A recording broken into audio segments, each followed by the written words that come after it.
As Democrats proceed with an impeachment inquiry into President Trump, lawmakers are getting their first look at the White House transcripts of the phone call between Trump and the leader of Ukraine. As ABC's Rachel Scott shows us, it comes as pressure builds for the release of the still undisclosed whistleblower complaint that triggered the impeachment probe.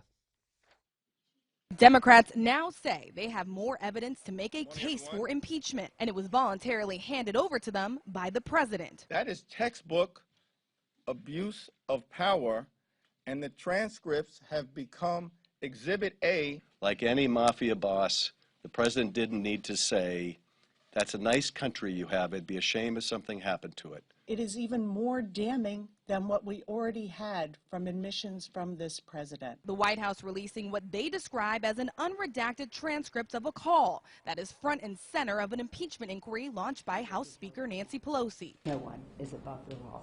The document reveals the president repeatedly urged the president of Ukraine to work with his personal lawyer, Rudy Giuliani, to help investigate his potential 2020 rival Joe Biden and his son who had business interests there.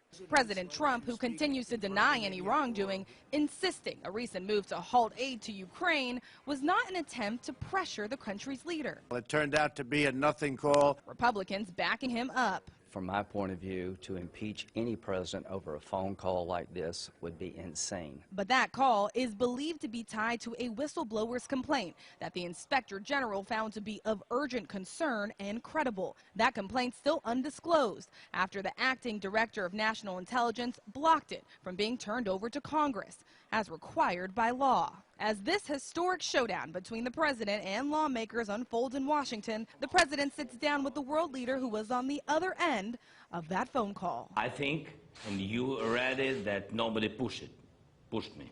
Yes. In other words, no pressure.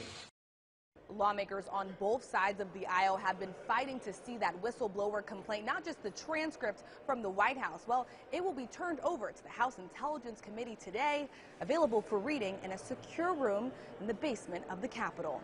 Rachel Scott, ABC News, Capitol Hill.